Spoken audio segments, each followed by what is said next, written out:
What's up, guys? Welcome to part 3 of the MLS/USA Professional Soccer Ranks State of the Union address. Reed, me, Dylan, him.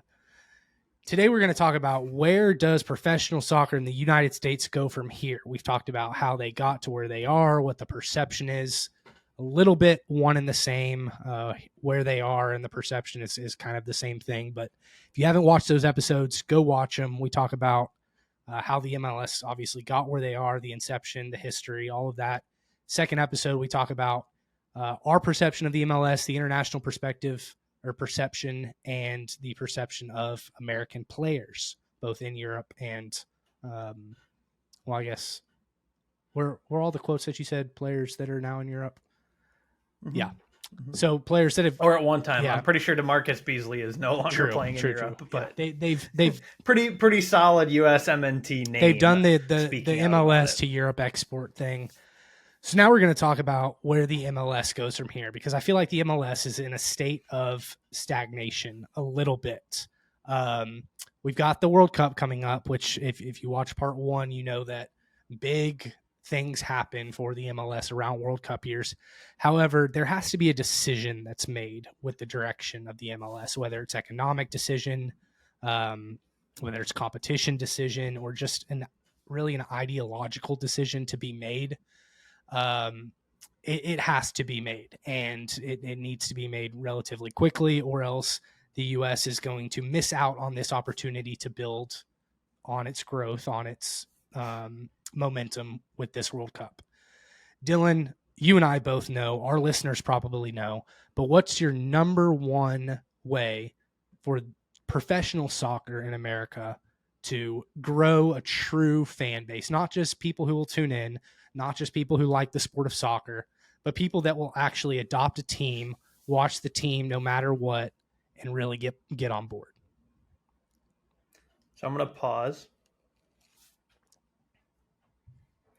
Okay, you should go back and watch the first 2 episodes, because we alluded to this many a time. We had to stop ourselves from talking about it too much. If you haven't yet, now's the chance. It should be over there on the right-hand side of your screen on YouTube. Just click the other episodes, watch those, and like and subscribe. And now you're back to us after you've watched those. So obviously, now that you have watched those episodes 1 and 2 of this series, it's promotion and relegation, and it's not even close.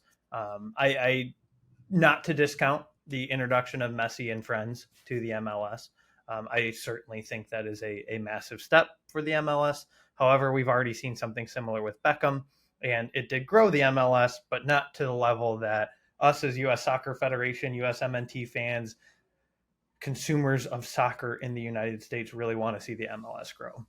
I think undoubtedly, beyond attracting supreme level talent like Messi and friends, I feel like we should really talk about his other friends that he's bringing with him, but we're going to stick with Messi and friends for now. The next big thing is certainly promotion and relegation. In the last episode, I harped on, and you really piggybacked hard on, the lack of stakes currently in the MLS and the impact that has not only on the entertainment value week in and week out, but also the growth of players.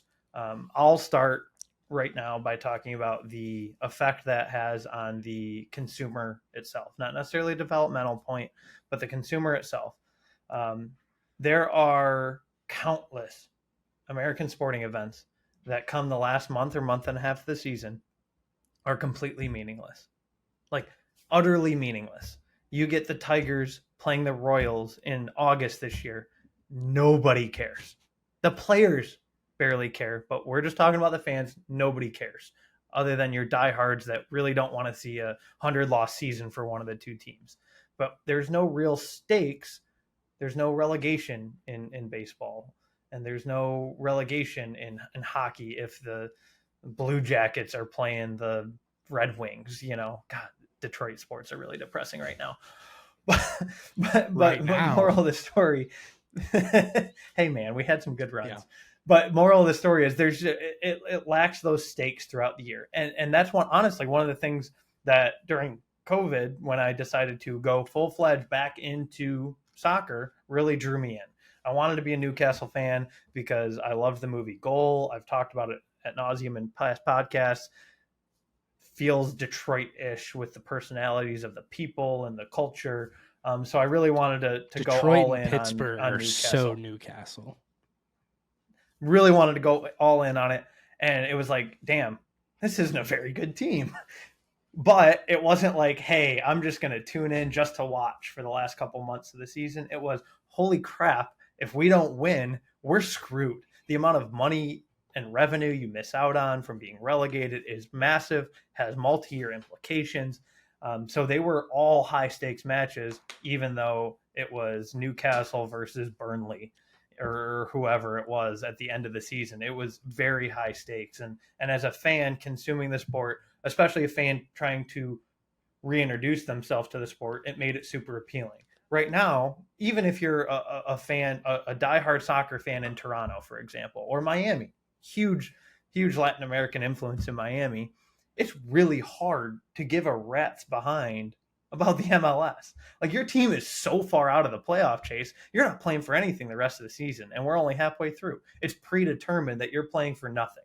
Yes, you had the US Open Cup, but in all reality, like, you're probably not going to make a run in that either because the talent discrepancy isn't there. So you need to have something else to care about and to fight for. And in the current MLS format, you just don't see that. I'm sure if you, I said this in the last episode, I feel like I'm repeating myself. I'm sure if you ask players, they're giving it their all every game, and they probably truly believe that.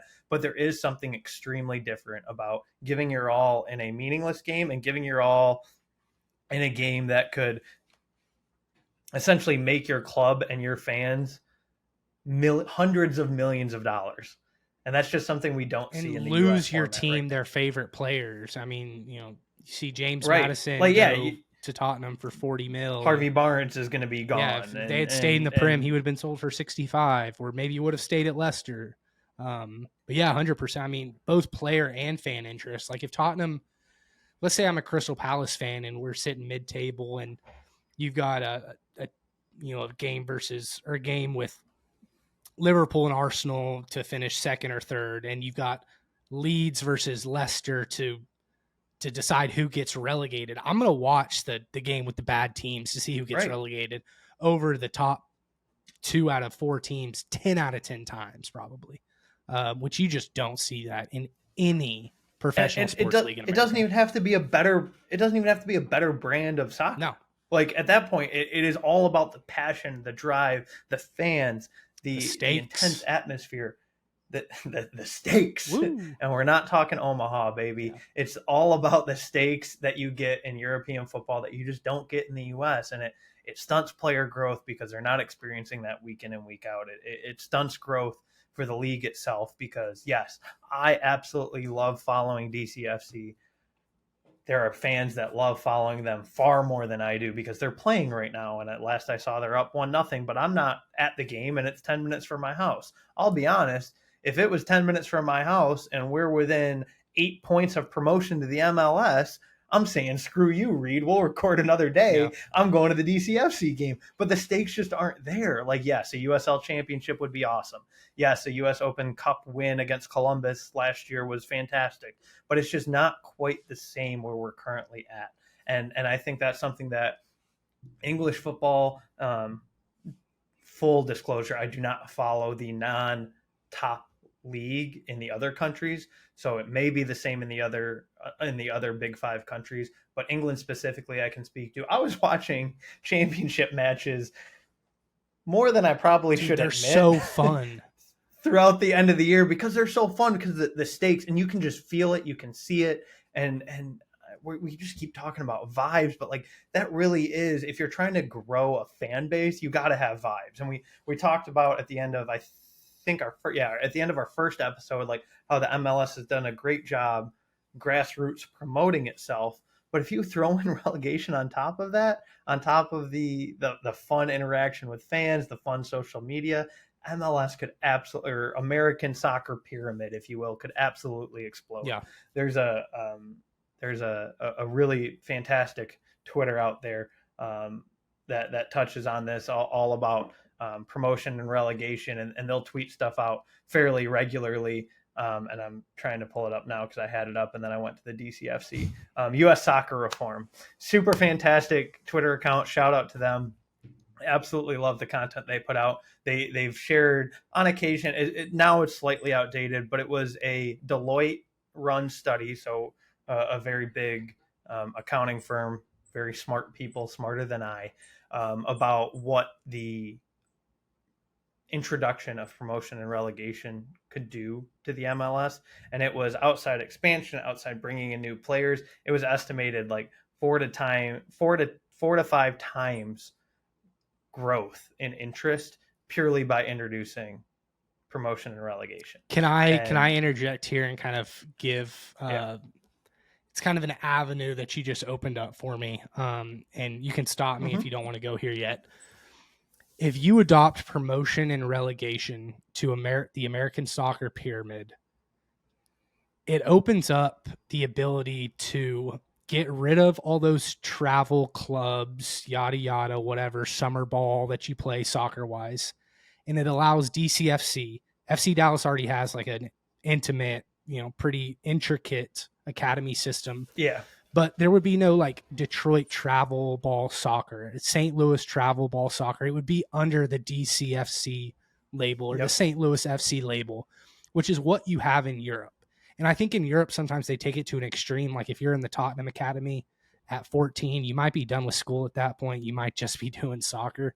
But which is a whole nother can of worms. But it opens up such an avenue for player development at that ages 10 to 16 level, where you're not paying obscene amounts of money to play on these branded travel ball deals. It's you're within a pyramid and it's genuine competition to where like you're not playing with you're playing with your buddies obviously, but it's you get rid of the daddy ball real quick. You get rid of all that real quick, which is what holds, like when I was 10 playing travel baseball, our 9-hole hitter's dad was the coach and he was only in the lineup because he was the coach. It gets rid of all of that, which it could open up a whole new thing for development of sports in America, open up a whole new avenue of development for all the other sports also, if you have promotion and relegation.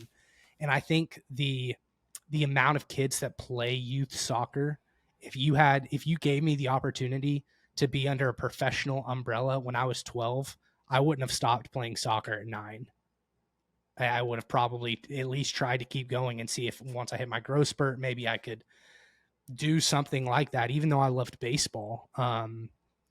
It opens up so many avenues for development, and it would create parity amongst the sport. You mentioned the DCFC win versus Columbus. That's kind of a one-off, but at the same time, the talent level isn't that far off. Like there are 40 teams that could, you look at Luton coming up, like they're going to finish 15 to 20 in the Premier League. And they know that. And everybody knows that. However, they're still in the Premier League. And even if it's 1 year, it's awesome. And their stadium shit and all of this, but it's awesome. Like it's awesome. Which people are through the roof about having matches at Luton. Like it's like the hot topic of outside of the transfer window. It's the hot topic in English football right now. Semi-mockingly at times, but I don't think Luton gives a shit. They're like, hey, everybody is talking about us, and it's an excitement, and it makes promotion worth something. And I think you could see the same thing with the DCFC or the team in Pittsburgh, the Riverhounds or whatever, with great stadiums, great fan bases that have less than stellar setups, less than stellar facilities, and seeing that in the MLS, making Messi go to the Pittsburgh Riverhounds on a Wednesday night, like that would be exciting. And like right now, the only opportunity we have for that is in the US Open Cup, and that involves draws and upsets, and like there's a whole lot of variables. But if you just earn your way into the Premier League to earn your chance to play against Messi or Zlatan in the day or Bale in the day or Beckham in the day, like that unravels a whole new level. But to slightly backtrack without backtracking too much, you mentioned the avenues it opens without the pay to play. And I think the pay to play in the current US soccer landscape is arguably one of the biggest problems, because we do have youth DCFC teams right now, but it's for parents who have the money to let their kids There's no play for the middle class in DCFC American youth soccer. team. Right. It's, Right. the There is the either you're playing small, rec low income ball or you're communities, playing or the elite right. private schools in St. Louis playing. Yeah, exactly. Right. And yes, you can offer scholarships, or you get those crazy parents that pay to play for their kid and they don't know it, but they're also playing for the starting number 9 to play too, but like those situations are rare, and they're a little exploitative of the wealthier people. And then when the wealthier people don't see their kids playing, like you said, then it turns into daddy ball. And then um, not faulting Gio Reyna, but we kind of saw a little bit of that on the USMNT side, where it turned into a little bit of. And I don't necessarily blame Gio. I don't necessarily blame Greg. I do obviously somewhat blame the Reynas, but like, if that's been the culture that they have raised their child in, and seen soccer their whole life, I don't feel bad for them necessarily, but like, I also kind of get where, hey, this is what we've done our whole life. We just complain to the coach and our kid gets more time, or our kid gets to play for free. And like, it creates longer term problems on the federation side. So I certainly think but Reyna's talent level was just justified. Yes. It didn't justify the comments, but you know what I mean. If Greg had played his best 11 in the best formation, correct, it wouldn't have been a thing. But the culture that had been built over the first 15 to 20 years of Gio's playing career built that monster in his parents. And I think the introduction of true promotion, relegation, true academy in the US not only betters interest, betters development, but it also will help get rid of that daddy ball. Like, there's no way when Grealish was at Villa's, well, if I honestly, I don't know if he's at Villa's academy. Maybe you can correct me on this, but he came up through Villa. Everybody knew he was going to be amazing when he was at Villa. And it's not like his dad was calling up like, my son needs more playing time, because they just get how it works. You have to earn your right to play. You have to show it on the field. Parent is more likely to right or wrong be berating their child rather than berating the system. And I think that's in a weird way, a really good place to start if you want to better the overall fundamental development of soccer in America, is take it away from the money, take it away from the parents, and put it into an actual system that is about developing talent. And clubs will need to develop that talent if they want to gain promotion. DCFC, if they have some kid that's at Berkeley High School right now at 14, 15 years old, and he's a superstar, and they can sign him on a youth contract, they're going to do that. And mom and dad are going to be like, sweet, let's go. Yeah. And not calling up their DCFC youth team coach saying, my son needs to play 90 minutes every game. They're actually like getting into a real system, experiencing real soccer, and not having that external drama that comes with the current American youth soccer system. You'll be happy to know that Jack Grealish did come from the Villa Academy, so props there. Yeah. I thought he did, but I was like, I should probably no, he did. Put a little disclaimer in there. Correct.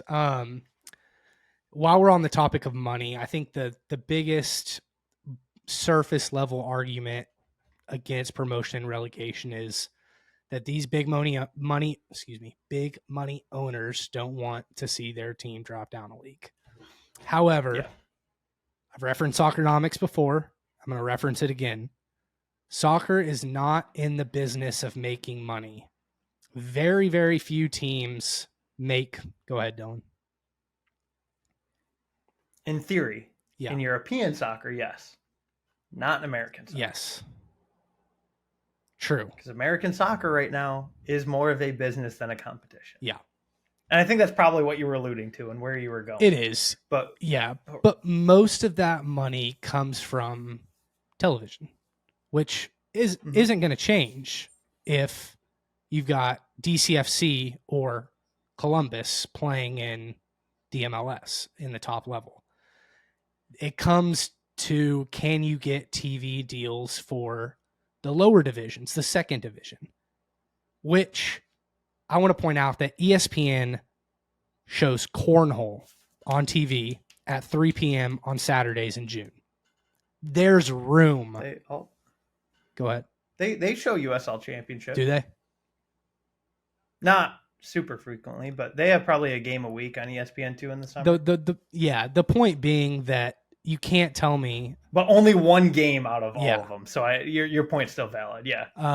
Your point's still valid. So I mean, you can't. And let's be real. How much money does the MLS make, or how many viewers does the MLS have on a paid Apple TV subscription? Probably not as many as if it was free. However, people are paying, so the revenues are there. But how many people are? I hate doing this, but I have to bring up the WNBA. Like, the regular season viewership doesn't bring in ESPN a lot of money. It would probably be on par. Like, DCFC would have a pretty decent. You would probably have DCFC on in the background right now if it was on TV. If they were.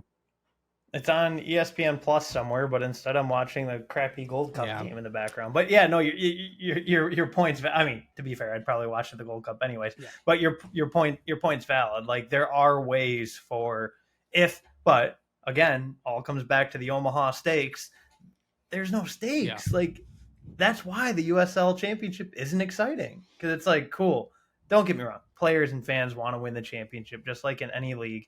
Diehard AAA baseball fans want to win the championship. Players want to win that championship, but that's where the interest ends. Yeah. It's your diehards, your players, and that's it. Your casual DCFC fan isn't going to tune in late in the season trying to vie for that playoff spot right now. They might tune in for the semifinals or the championship. They're not tuning in to like get into the playoffs, but they would be tuning in if the playoffs meant promotion to play against Columbus or Philadelphia or Atlanta or Miami and Messi. Like, that's where that viewership would really, in my opinion, likely skyrocket if you did bring that in. On the flip side, though, as you were just talking about the money side of it from the owner's perspective, I think the biggest hurdle, and the commissioner has said this, and I fully understand and believe it, the biggest hurdle right now is part of the reason, and I cited the Forbes study where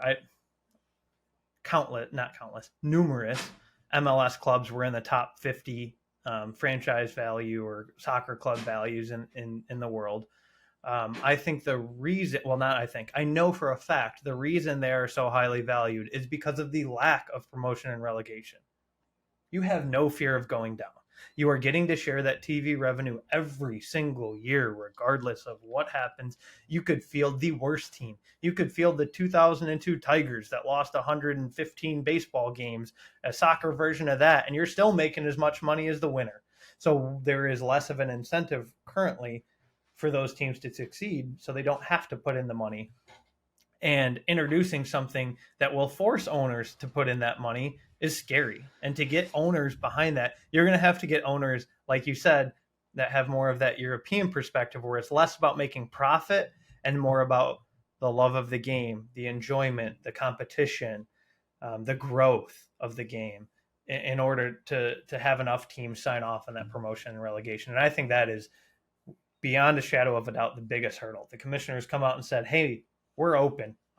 He said personally, I am not shutting down promotion and relegation, but we all know the biggest factor right now is, how are you going to tell David Beckham that his last place Inter Miami team, sins Messi, is going to get relegated and have to go to Pittsburgh or Detroit or Luton Town in BF Virginia. Yep.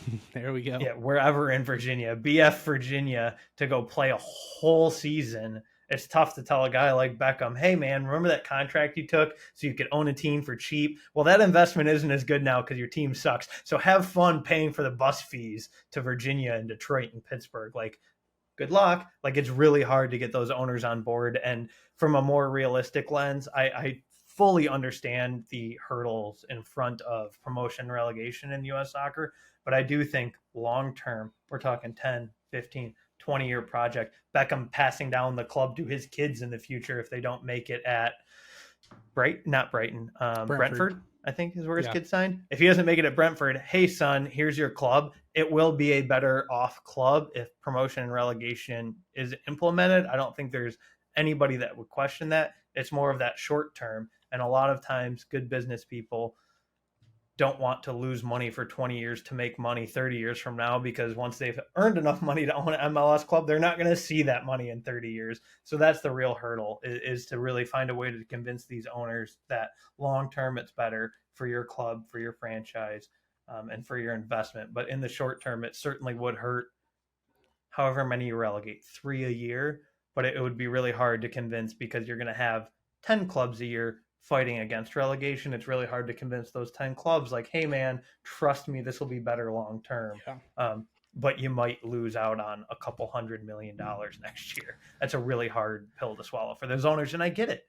But at the end of the day, I do think that's the only possible next step if the MLS and US soccer really wants to become as elite as it seems like it wants to be.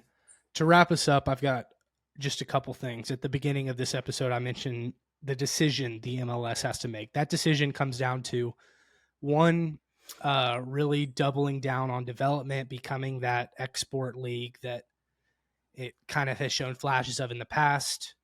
Option two is being the retirement league, just having players come over, having people tune in to watch Messi's, Laton, players like that.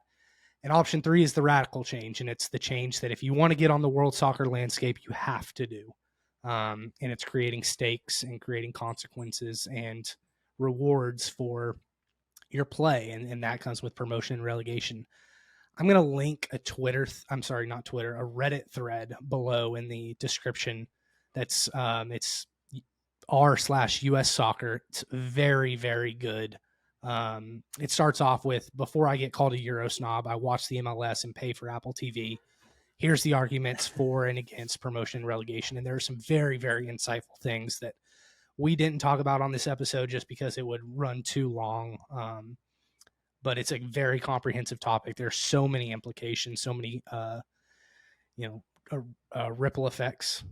There you go. Ripple effects to promotion and relegation. But at the end of the day, that's what the MLS is going to have to do to get on truly the world stage. Liga MX has been on the world stage before. It's been in the top 10 world rankings before, because soccer's Mexico's number one sport.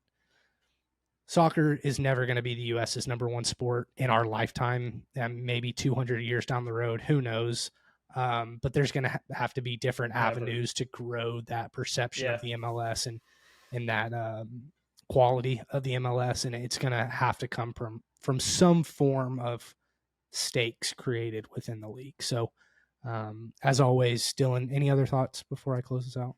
Nope. No, that was perfect. We appreciate you guys watching. As always, hit that like, subscribe button, share with your friends. If we create TikToks off of this, duet, stitch, all that. And we hope you enjoyed this hour and 30-minute content on the state of the union of Major League Soccer and other professional leagues in the U.S. And I hope you also enjoy a USMNT Gold Cup semifinal win in extra time as we progress into the 93rd minute. Good night, everybody. Take care. See y'all later.